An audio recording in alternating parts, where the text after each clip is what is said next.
Hello everyone. देखिए आज हमारा ये 9th लेक्चर है ज्योग्राफी, जो हम लोग एमसीक्यू के माध्यम से पूरी ज्योग्राफी स्टेट पीसीएस जो यूपी पीसीएस है 17 मार्च उसके लिए वो कवर कर रहे हैं। ठीक है, 8 लेक्चर इसके पहले आपको मिल चुके हैं, उसको ज़रूर देखिए। और वहाँ पे पूरा डिटेल में डिस्कस किया गया है कि मान लीजिए कि जनजाति आ रही है या नदी पहाड़ झीलों, हर चीज़ का डिटेल में डिस्कशन किया जा रहा है। साथ में से जो 4 ऑप्शन होते हैं ना, उस ऑप्शन से भी क्वेश्चन कहाँ कहाँ से बन सकते हैं वो पूरा डिटेल में डिस्कस किया गया है। तो ज़रूर देखिए, ये मान के चलिए कि क्वेश्चन जो है इससे बाहर से नहीं आएंगे। ठीक है, तो आप लोग प्लस साथ में जितने होमवर्क दिए जा रहे हैं ना, होमवर्क ज़रूर करिए। क्योंकि होमवर्क करने से क्या होगा कि वो चीज़ें होमवर्क वही दिया जा रहा है कि जो मोस्ट इम्पॉर्टेंट चीज़ें हैं। ठीक है, मोस्ट इम्पॉर्टेंट जो है चीज़ें होमवर्क दी जा रही है, अगर आप उसको किए रहेंगे तो पेपर में अगर क्वेश्चन आएगा तो करने में आपको आसानी होगी। ठीक है, चलिए स्टार्ट करते हैं। पहला क्वेश्चन है कि भाई सुमेलित करना मिलाना है।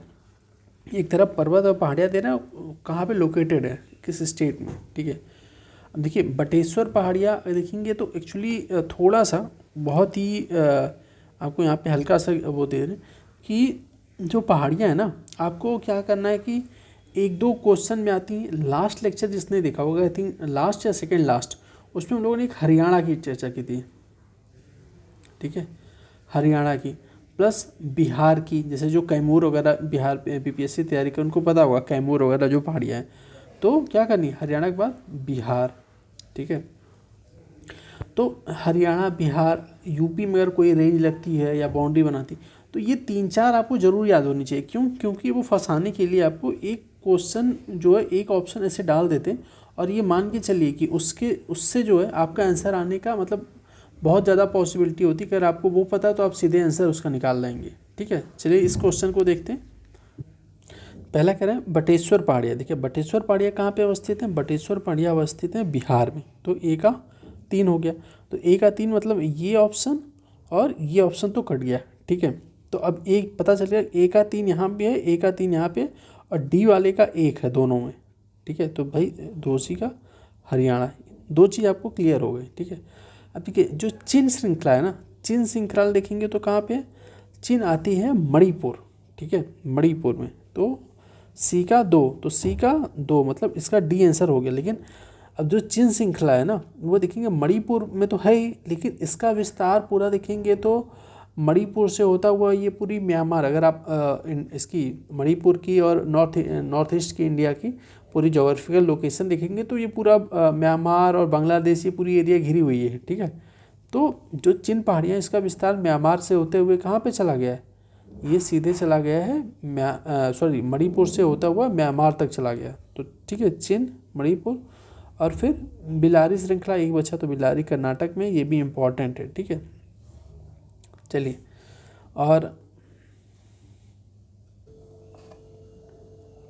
नेक्स्ट क्वेश्चन करेक्ट निम्नलिखित में से कौन सा सुमेलित नहीं है?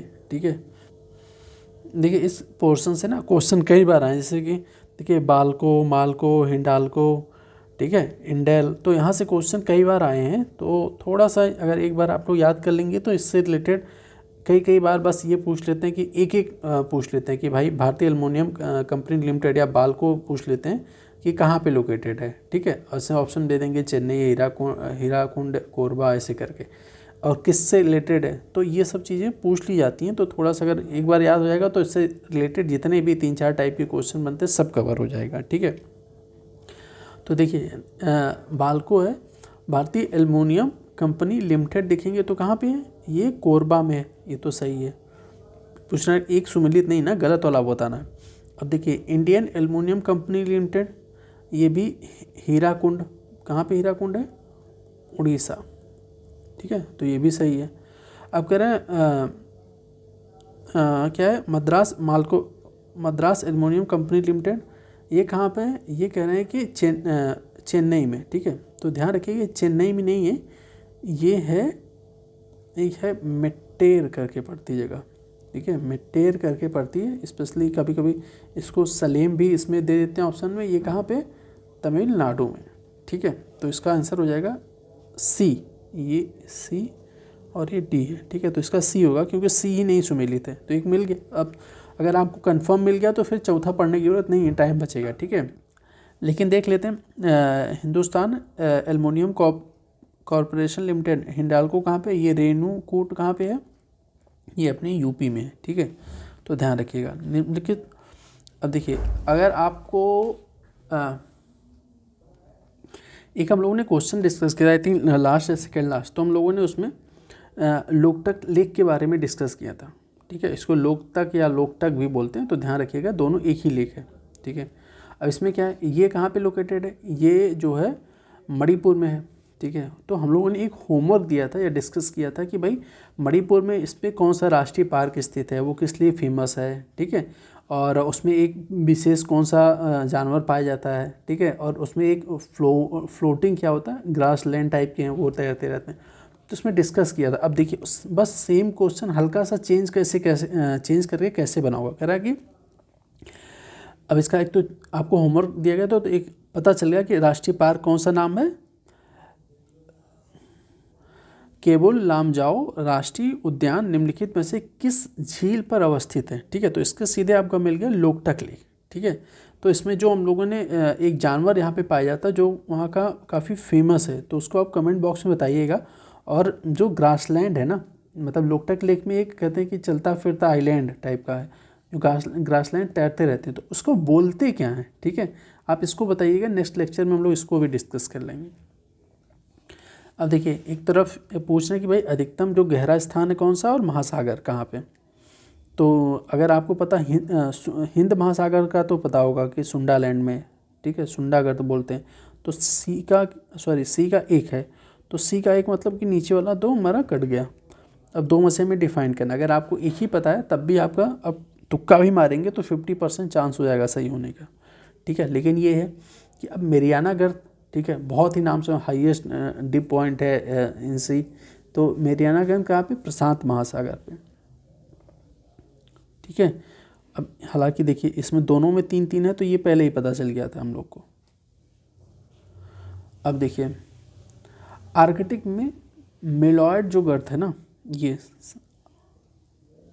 ठीक है, बी का 4 मतलब यहाँ पे, इसका आंसर बी हो गया, ठीक है। तो मेलॉयड गर्त कहाँ पे, आर्कटिक में, और एक बचा प्यूर्टो रिको गर्त, यहाँ पे है अटलांटिक या अंध गर्त, ठीक है।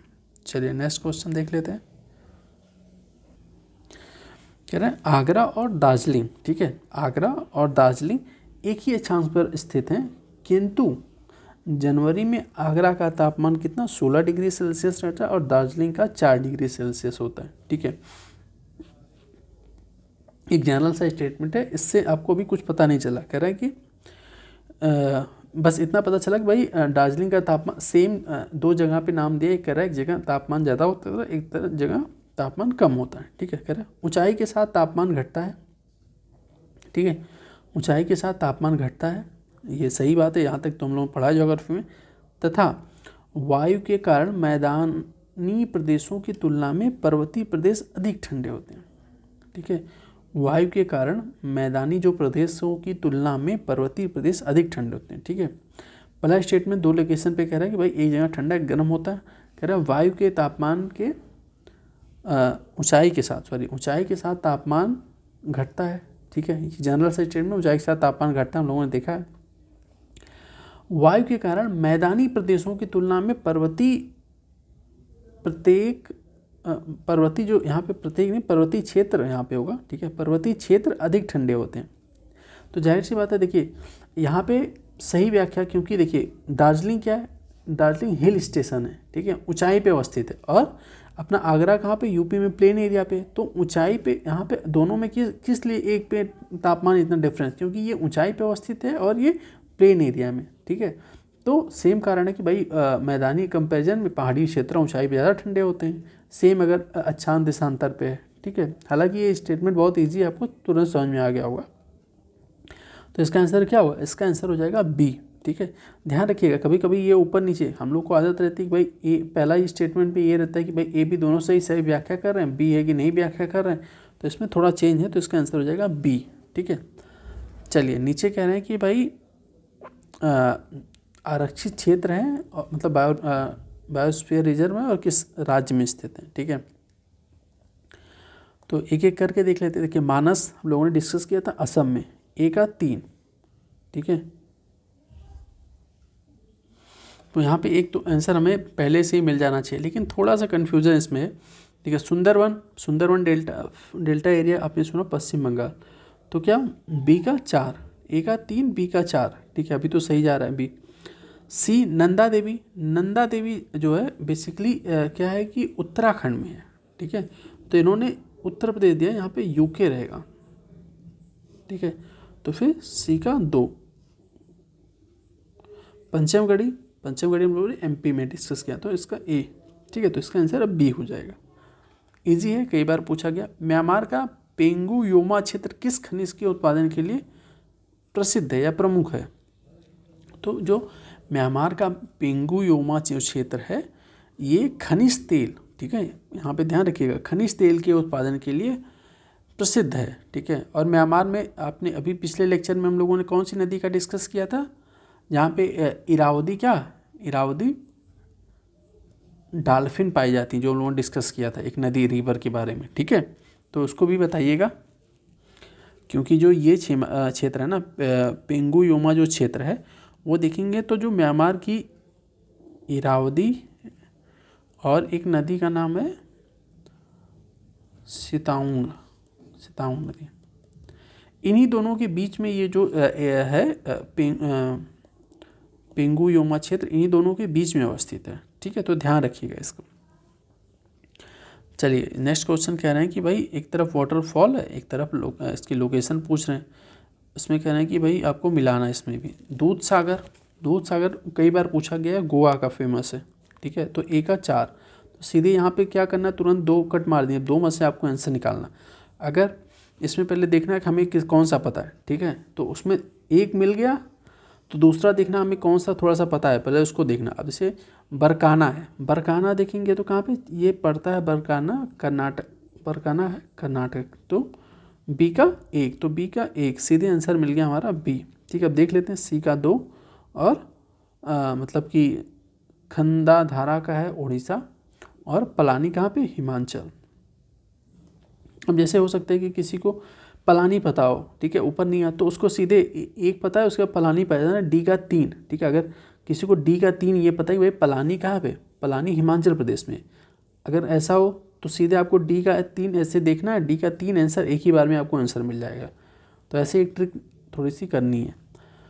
नेक्स्ट क्वेश्चन कह रहे हैं कि निम्नलिखित में से कौन सा नगर इराक में सुन्नी त्रिकोण का भाग नहीं है? ठीक है, देखिए इसमें क्या है कि जो बसरा शहर इराक के सुन्नी त्रिकोण का भाग नहीं है। ठीक है, इसका आंसर तो डी मिल गया, बल्कि ये इराक का क्या है, जो बसरा है ये इराक का एक बंदरगाह है। ठीक है, ध्यान रखिए, ये बंदरगाह शहर है, इराक का एक बंदरगाह शहर है। और मतलब इनकी अब जो इराक की जो राजधानी कहाँ पे है, इराक की राजधानी देख लीजिएगा, पूछ लेते हैं कभी कभी मैच द फॉलोइंग में, तो बगदाद। ठीक है, और इसको क्या कहते हैं, इसे कहते हैं बसरा को पूर्व का वेनिस भी कहते हैं। ठीक है, तो ध्यान रखिएगा इसको। चलिए नेक्स्ट क्वेश्चन देख लेते हैं। भारत में सर्वाधिक ज्वारीय शक्ति उत्पादन तटीय क्षेत्र निम्नलिखित में से कौन सा है? तो ज्वारीय शक्ति सबसे ज़्यादा कहाँ पे होती है? ठीक है, अब देखिए इसमें तो हम लोग ये डिस्कस कर लेंगे, लेकिन क्या होता है कि आपको तो देखिए इसका जो है थोड़ा सा आप लोग डाटा भी याद रखिएगा, इसका कौन सा है। तो ज्वारीय शक्ति सर्वाधिक उत्पादन होती है कहाँ पे, ये होती है हमारे खंभात की खाड़ी, सी, सॉरी यहाँ पे डी है ना, तो खंभात की तट जो है तो वहाँ पे होती है। ठीक है, अब देखेंगे तो जो लेटेस्ट डाटा इसका 2014 में हुआ था पब्लिश, तो वहाँ पे 12,455 मेगावाट बिजली उत्पादन किया थी। देखिए गुजरात में खंभात खाड़ी, और गुजरात में मतलब और कहाँ से बिजली उत्पादन की जाती है ज्वारीय शक्ति देख लेते हैं इंडिया में। तो एक तो खंभात की खाड़ी आपको पता चल गया, फिर कहाँ पे कच्छ की खाड़ी आती है, फिर तमिलनाडु में जाएंगे तो पाक मन्नार जो खाड़ी वाला चैनल है वहाँ से भी ज्वारीय शक्ति उत्पादन की जाती है। हुगली और हल्दिया ये सुंदरवन वाला जो डेल्टा है वहाँ पे भी ज्वारीय शक्ति उत्पादन करने की काफ़ी शक्ति है। तो ये कुछ हमारे ज्वारीय शक्ति उत्पादन के क्या हैं, प्लेसेस हैं। चलिए नेक्स्ट क्वेश्चन करें, निम्नलिखित में कौन सी नदी बेसिन क्षेत्रफल की दृष्टि से सबसे बड़ी है? तो इसको शायद आई थिंक डिस्कस किया था हम लोगों ने इससे मिलता जुलता, तो इसका है डी मतलब महानदी। ठीक है, नेक्स्ट क्वेश्चन देखिए, ट्राइब्स वाला फिर आ गया है। इसमें आपको मैच द फॉलोइंग करनी है, और कहाँ पे कौन सुमेलित है। इसमें थोड़ा सा ऑप्शन नहीं दिया है, इसमें देख लेते हैं। अच्छा डायरेक्ट देख लेते हैं, इसमें नहीं तो ऐसे होना चाहिए 1 2 3 ऐसे करके। ठीक है, देख लेते हैं कौन कहाँ पे। अब देखिए, जो उड़ीसा झारखंड में बेसिकली देखेंगे तो कौन सी खरिया जनजाति करके पाई जाती है। ठीक है, और एक मिनट रुकिए, चलिए तो यहाँ पे एक एक करके देख लेते हैं कि जो केरिया है ना, केरिया को ध्यान रखिएगा, केरिया को कभी कभी खेरिया भी कहते हैं। ठीक है, तो केरिया को खेरिया भी कहते हैं। ये कहाँ पे, ये देखेंगे तो ओडिशा, बिहार, छत्तीसगढ़, ठीक है, झारखंड हो गया। फिर झारखंड के बाद अगर देखेंगे तो एमपी, मध्य प्रदेश, महाराष्ट्र और वेस्ट बंगाल में पाई जाती है। ठीक है, अब कुकी आप लोगों ने जनजाति अभी जो चर्चा में भी रही है, मणिपुर इन सब को लेके, तो कुकी कहाँ पे पाई जाती है। एक तो चीज़ आपको पता चल गई कि भाई नॉर्थ ईस्ट वाले में रीजन में पाई जाती है। इसको देखेंगे तो त्रिपुरा, असम, मणिपुर, मेघालय, मिजोरम, नागालैंड, ये सब मिला के यहाँ पे कुकी। ठीक है, कुकी विद्रोह, नागा विद्रोह चलता रहता है, आपको पता ही होगा कुकी के बारे में। या नदी जो है, या नदी कहाँ पे ये पाई जाती है, स्पेशली इसमें आंध्र प्रदेश और तेलंगाना में। ठीक है, तेलंगाना में। अब जो है पालियान जो जनजाति है कहाँ पे पाई जाती है, ये पाई जाती है तमिलनाडु में। ठीक है, तो इसमें ध्यान रखिएगा। अब आपको चारों जनजाति के बारे में पता चल गया। इसमें हालांकि पूछा था 2 कौन सा सुमेलित है, लेकिन चारों जनजाति के बारे में पता चल गया कहाँ पे पाई जाती है, तो इससे आपको आइडिया लग जाएगा। अगर कहीं क्वेश्चन आता है तो ध्यान रखिएगा। नेक्स्ट क्वेश्चन कहना है कि भूमध्य सागरीय जलवायु के क्षेत्र में वर्षा शीत ऋतु में होती है। ठीक है, ठीक है, तो सेकंड कहना है कि गर्मियों में ये क्षेत्र शुष्क शुष्क स्थलीय हवाओं के प्रभाव में रहते हैं। ठीक है, तो दोनों हम लोगों ने लौटता हुआ मानसून के बारे में कई बार चर्चा की थी। ठीक है, तो उसी से रिलेटेड मिलता जुलता क्वेश्चन लास्ट में हम लोगों ने डिस्कस किया। अगर लास्ट लेक्चर आपने देखा होगा तो याद होगा। तो इसका क्या है, दोनों सही है, और दोनों सही है, लेकिन क्या है कि गर्मियों में शुष्क, एक तो वर्षा की बात करें, एक दूसरी तरफ दोनों स्टेटमेंट सही है, लेकिन क्या है व्याख्या नहीं कर रहा है। ठीक है, तो इसका क्या होगा, डी होगा। देखिए ए आर दोनों सही है और इसकी व्याख्या नहीं कर रहा है। देखिए कह रहा है कि निम्नलिखित पर्वत श्रृंखलाओं में से कौन सी हिमालय पर्वत श्रेणी में अवस्थित है। ठीक है, तो इसका क्या आंसर होगा, इसका आंसर हो जाएगा 1 और 2। ठीक है, क्योंकि अन्नामलाई हम लोगों ने पढ़ चुके हैं, और सिरुमलाई दोनों हम लोगों ने नाम से ही, अगर आपने थोड़ा सा पता होगा तो ये साउथ की अपनी लग रही हैं। ठीक है, कि अन्नामलाई केरल में है, और ये भी सिरुमलाई भी कहाँ पे है, दक्षिण भारत की पर्वत श्रृंखलाएँ हैं। तो दोनों आपको आंसर ईजी था, थोड़ा सा दिमाग लगाना था, तो इसका आंसर बी मिल गया। कहना है कि विश्व में चिली तांबे का प्रमुख उत्पादक है। ठीक है, उत्तरी चिली का एंजिल क्षेत्र पोर्फिरी तांबा के विशालतम निक्षेपण से संपन्न है। देखिए इससे संबंधित आपको एक खनिज संबंधी महत्वपूर्ण जो डाटा दिए गए, कौन सा कहाँ पे स्टेट और वर्ल्ड लेवल पे कौन सी कंट्री प्रथम द्वितीय तृतीय पे दी है, फर्स्ट सेकंड थर्ड, तो उसको ज़रूर देखिएगा, वहाँ से ऐसे क्वेश्चन आपको देखने को मिलेंगे। ठीक है, तो इसका दोनों सही है और सही व्याख्या भी कर रहा है, मतलब इसका बी है। ठीक है, कि दोनों सही व्याख्या भी कर रहा है। नेक्स्ट क्वेश्चन क्या है, दुधवा राष्ट्रीय उद्यान उत्तर प्रदेश में निम्नलिखित में से किस जनपद में अवस्थित। सबसे ईजी क्वेश्चन में से एक है ये, तो अपने कहाँ पे है, लखीमपुर खीरी में।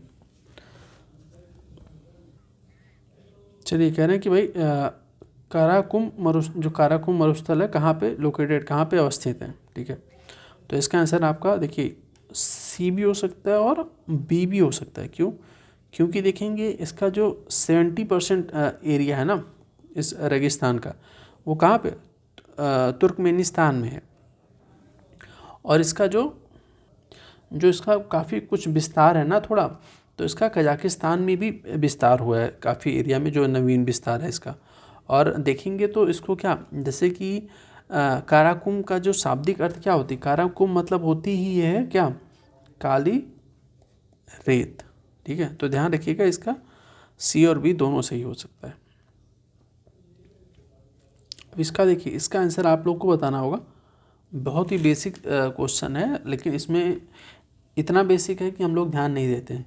ठीक है, तो इसका आंसर आप लोग कमेंट बॉक्स में ज़रूर बताइएगा। देखेंगे तो बस हमें लगता है, आई थिंक अगर आपने एनसीईआरटी या कुछ पढ़ी हुई तो 6th क्लास में पहले ही दूसरे चैप्टर में इसके बारे में चर्चा की गई, तो वहीं से क्वेश्चन है। तो आप लोग बताइएगा, देखते हैं कितने लोग इसका आंसर दे पाते हैं। ठीक है, लेटेस्ट आंकड़ा डाटा के अनुसार दीजिएगा। नेक्स्ट क्वेश्चन है कि दक्षिण पूर्व एशिया में स्थित बोर्नियो द्वीप के संदर्भ में निम्नलिखित में से कौन सा कथन आपको सही है। तो बोर्नियो द्वीप देखेंगे तो ये कह रहे हैं कि भाई 3 देशों में विभाजित है, जो आइलैंड है इसका जो है वो 3 देशों में विभाजित है। बोर्नियो का सही है, इसकी उत्पत्ति ज्वालामुखी निक्षेपण से हुई है, ये भी सही है। ठीक है, तो इसका आंसर हमारा हो जाएगा ए। तो इसका आंसर क्या होगा, दोनों सही है, लेकिन कहीं कहीं पे आपको इसका आंसर क्या, केवल बी मिलेगा। ठीक है, तो ध्यान रखिएगा वो गलत है, इसका आंसर ही होगा ए। ठीक है, कि दोनों स्टेटमेंट इसका सही है। चलिए, कह रहा है कि नेक्स्ट क्वेश्चन में कह रहे हैं कि लिम्नेटिक क्षेत्र में पादप प्लवक अधिक मात्रा में वृद्धि करते हैं। लिम्नेटिक क्षेत्र पानी का खुला क्षेत्र होता है। ठीक है, तो इसका आंसर क्या होगा, इसका आंसर देखिए, जो अधिक इसमें कह रहे भाई अधिक, ऐसे देखिए कि लिम्नेटिक क्षेत्र का में पादप दोनों स्टेटमेंट सही हैं। ठीक है, अब देखना है कि व्याख्या कर रहा है या नहीं। तो लिम्नेटिक जो क्षेत्र है, तो जो लिम्नेटिक क्षेत्र पादप अधिक वृद्धि क्यों करते हैं, क्योंकि लिम्नेटिक क्षेत्र पानी का खुला हुआ क्षेत्र है। तो दोनों सही है, व्याख्या भी कर रहा है, तो हमारा इसका आंसर क्या होगा, बी हो जाएगा। ठीक है, अब देखिए, आपको एक वीडियो पड़ी होगी, ठीक है, एसडीजी गोल्स की।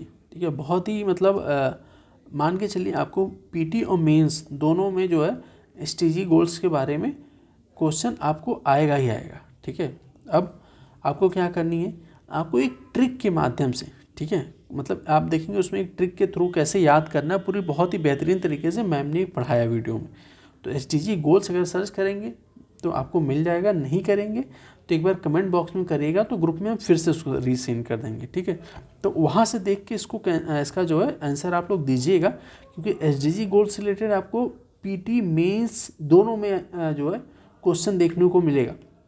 करंट अफेयर में आप भी पढ़ रहे होंगे तो वहाँ पे भी एक रोबोट के थ्रू जो साफ सफाई से बायडूंग या क्या करके नाम जो केरला में था, वहाँ भी देखेंगे तो वो भी चीज़ें एसडीजी गोल से लिंक करके बताई गई। तो एसडीजी गोल्स समझिए कि हमारे लिए परीक्षा के दृष्टिकोण से बहुत ही महत्वपूर्ण है, तो उसको आप लोग देखिएगा उस वीडियो को। ठीक है, चलिए नेक्स्ट क्वेश्चन क्या, ओजोन दिवस कब मनाया जाता है। ठीक है, सबसे सिंपल सा क्वेश्चन, कब मनाया जाता है, ओजोन दिवस मनाया जाता है हमारा 16 सितंबर को। ठीक है,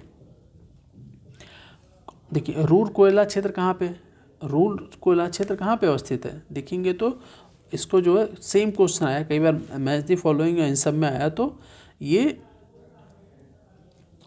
जर्मनी में अवस्थित है। और आपको पता है कि इसका नाम रूर कोयला क्षेत्र क्यों, क्योंकि इस एरिया में ना एक रूर नाम की एक नदी प्रवाहित होती है। ठीक है, और इस नदी का जो बेसिन है वही कोयला के लिए फेमस है। तो ऐसे चीज़ें आपको याद रहेंगी ज़्यादा। देखिए ये एक तरफ केंद्र किससे फेमस है, और यही ओसाका, डेट्रॉयट, सेंट पीटर्सबर्ग, ये बहुत ही कॉमन नाम है और कई बार पूछे गए। ठीक है, तो ओसाका देखेंगे तो अगर देखिए ओसाका का नाम जैसे कि डेट्रॉयट है, कई बार पूछा है, तो हो सकता है आपको याद हो कि भाई डेट्रॉयट किसके लिए, मोटर वाहनों के लिए। ठीक है, तो बी का 4 मतलब आपको सीधे आंसर मिल जाएगा। नहीं कह रहे कि जो फेमस वाली चीज़ें उसको आपको रिकॉल याद रहनी चाहिए, बार बार देखेंगे तो चीज़ें रिकॉल रह जाएंगी आपके पास। डेट्रॉयट मोटर वाहन के लिए, देखिए ओसाका देखेंगे तो सूती वस्त्रों के लिए। ठीक है, क्यूबा सिगार के लिए फेमस है, और सेंट पीटर्सबर्ग किसके लिए, पोत निर्माण। चलिए नेक्स्ट क्वेश्चन देख लेते हैं। इसमें कह रहे हैं कि निम्नलिखित में से कौन सा एक कथन सत्य है। पहला कह रहे हैं कि महासागरीय लवणता कर्क और मकर रेखाओं के बीच में अधिकतम होती है। ठीक है, तो अभी तो फिलहाल देखने में सही लग रहा है। नेक्स्ट क्वेश्चन कह रहे हैं कि स्टेटमेंट कह रहे हैं कि पृथ्वी पर प्रतिदिन ठीक 12:30 पे ज्वार आता है, ठीक है। तो प्रतिदिन ठीक इसमें आता नहीं, वो चेंजेस होते रहते हैं, तो ये तो गलत हो गया।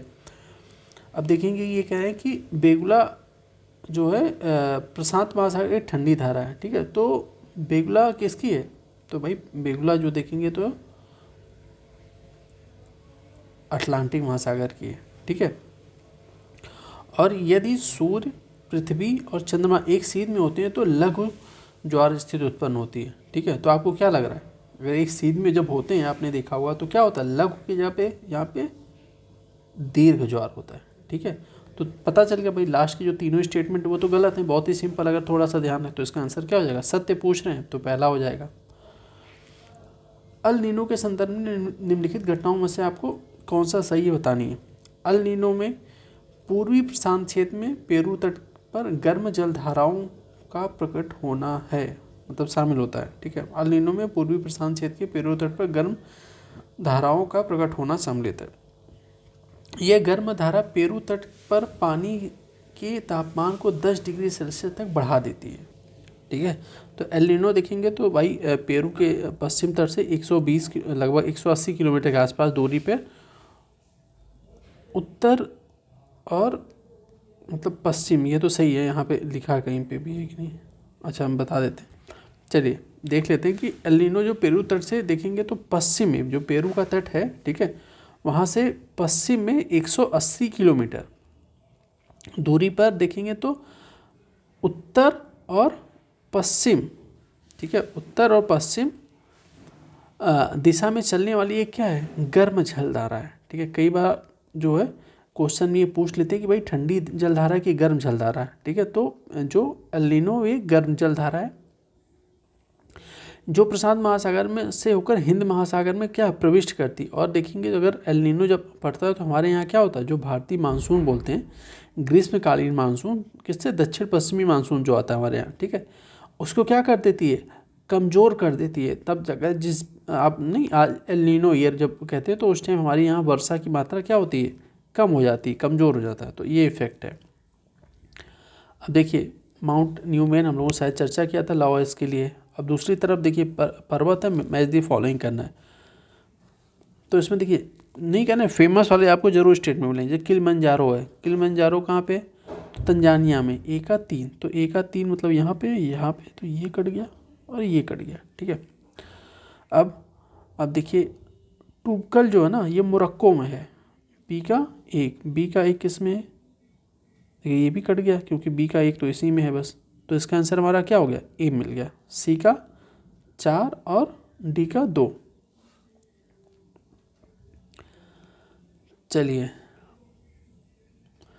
अब देखिए ये काफ़ी फैक्चुअल नॉलेज है, मतलब आपको इसमें रटना ही पड़ेगा और कोई ऑप्शन नहीं कि भाई जो ये मरुस्थल दिए गए हैं चारों, इसका बढ़ते से घटते क्रम में आपको सीक्वेंस बैठाना है। तो देखिए इसमें बस याद कर लिए कि जो, क्योंकि देखिए सैंडी जो मरुस्थल है, इसका आंसर देख लेते हैं। जो ग्रैंड सैंडी मरुस्थल है, सैंडी, वो लगभग 2,84,999 किलोमीटर वर्ग किलोमीटर के आसपास है, ठीक है। उसके बाद देखेंगे तो सैंडी के बाद आता है गोबी, ठीक है, फिर आता है उसके बाद अरेबियन मरुस्थल, फिर सहारा मरुस्थल लास्ट में, ठीक है। तो इसका आंसर क्या होगा, इसका आंसर हो जाएगा बी। लेटराइट मिट्टी से संबंधित कई क्वेश्चन आते हैं, हम लोगों ने देखा था कि भाई कह रहे हैं कि यह मिट्टी उच्च तापमान एवं भारी वर्षा वाले क्षेत्रों में विकसित होती है, ठीक है। तो ये बहुत ही ईजी क्वेश्चन, ये तो सही स्टेटमेंट। दूसरा ये मिट्टी में लौ ऑक्साइड एल्युमिनियम की क्या होती है, कमी पाई जाती है, ठीक है। तो यहाँ पे ध्यान रखिए, यहीं पे खेल जाते हैं कि कहाँ पे कमी पाई जाती है किस चीज़ की, कहाँ पे ज़्यादा पाई जाती है, ठीक है। तो लेटराइट में देखेंगे तो क्या, यह मिट्टी सामान्यतः लौ और एल्युमिनियम की समृद्धि पाई जाती है, मतलब ज़्यादा पाया जाता है, कमी नहीं पाई जाती। तो दूसरा स्टेटमेंट गलत हो गया, हमारा इसका आंसर सी हो जाएगा, ठीक है। नेक्स्ट कहना कि दक्षिण पश्चिमी मानसून, देखिए सीधे कुछ स्टेटमेंट ऐसे आपको मिलेंगे कि मानसून से रिलेटेड आपने देखा होगा तो सेम लगभग पैटर्न के क्वेश्चन बने। कह रहे हैं कि दक्षिण पश्चिमी मानसून मतलब कि जो अपने यहाँ इधर से मानसून होती है, दक्षिण पश्चिमी मानसून की बात कर रहा है कि मानसून के दौरान तमिलनाडु का तट शुष्क रहता है, कि तमिलनाडु जो वाला तट है ये शुष्क रहता है, ठीक है, जाहिर सी बात है, सही है। तमिलनाडु के तट पर बंगाल की खाड़ी की शाखा के समांतर स्थित है और यह दक्षिण पश्चिमी मानसून के वृष्ट छाया क्षेत्र में, क्योंकि दक्षिण पश्चिमी मानसून क्या होता है, यहाँ से देखेंगे ऐसे इसकी धाराएं बढ़ के ये शुष्क मतलब एक छाया क्षेत्र में बचा रह जाता है।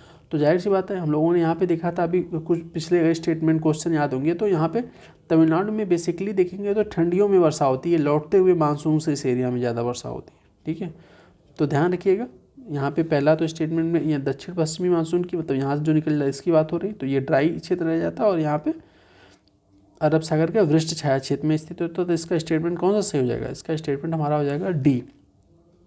दोनों सही व्याख्या कर रहे हैं। ठीक है, तो चलिए नेक्स्ट लेक्चर में मिलते हैं इसी तरीके से, और भी अब कोशिश रहेगी कि जल्दी से जल्दी और भी सब्जेक्ट स्टार्ट कर दी जाए आपको। ठीक है, और कैसा लेक्चर लग रहा है तो आप ज़रूर कमेंट बॉक्स में बताइएगा, और चलिए मिलते हैं नेक्स्ट लेक्चर में, तब तक के लिए धन्यवाद।